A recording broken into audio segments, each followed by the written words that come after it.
Welcome to Hexagon Tutorials Dart series. In this tutorial, we explore polymorphism in object-oriented programming and understand how it enhances code flexibility and reusability. Polymorphism is a fundamental concept in object-oriented programming that allows a single method to take multiple forms. The word polymorphism itself means many forms, and in programming, it refers to the ability of a subclass to define a method with the same name as in its superclass, but with a different implementation. This means that the same method can behave differently depending on the object that calls it. Now, why do we use polymorphism? First, it promotes code reusability by allowing us to write a single method in the superclass and reuse it in multiple subclasses without rewriting the logic. Second, it enhances extensibility, meaning we can easily introduce new behaviors in subclass without altering the existing code in the superclass. And third, it increases flexibility as it allows us to achieve dynamic behavior at runtime where the appropriate method is executed based on the object type. By using polymorphism, we can write cleaner, more maintainable, and scalable code, making our programs more efficient and adaptable to change. This code demonstrates polymorphism through method overriding. In polymorphism, a subclass can provide a different implementation for a method that exists in its superclass while keeping the method name the same. This allows objects of different classes to respond to the same method call in different ways. The parent class has a method named methodName that provides a base implementation. The child class inherits from parent using the extends keyword and overrides the method name to provide a different implementation. When we call method name on an object of the child class, it will execute the overridden version instead of the one from the parent class. This allows us to treat different objects in a consistent way while still allowing them to have unique behaviors. Polymorphism makes code more flexible and reusable, as we can call the same method on different objects without worrying about their specific class implementations.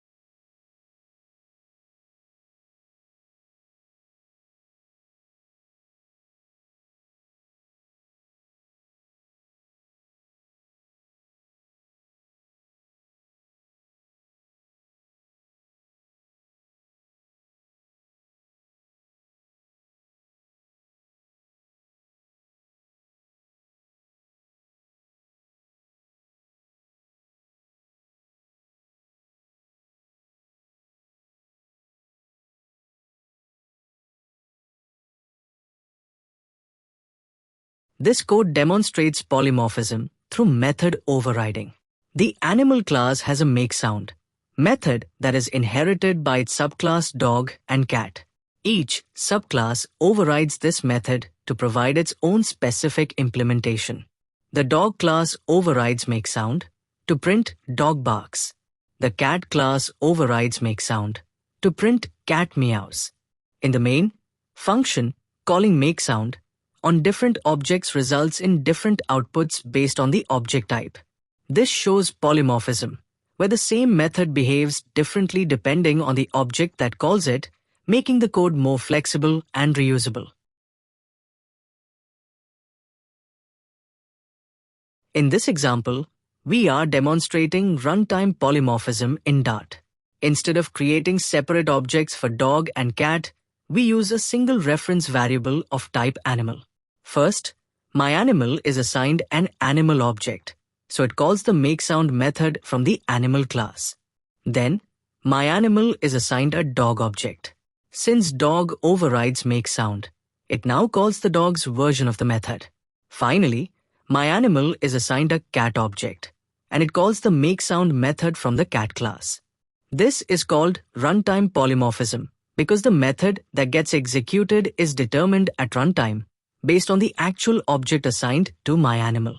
Even though myAnimal is declared as an animal, it dynamically adapts to dog and cat at runtime executing the correct overridden method. This approach makes the code more flexible since we can assign different objects to the same reference variable. It also improves extensibility as new subclass can be added without modifying the existing logic. By using a single reference instead of multiple object variables, we also ensure efficient memory usage. Runtime polymorphism is a powerful feature in object-oriented programming that makes code more scalable, maintainable, and reusable.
In this example, we're using polymorphism to simulate different types of payments.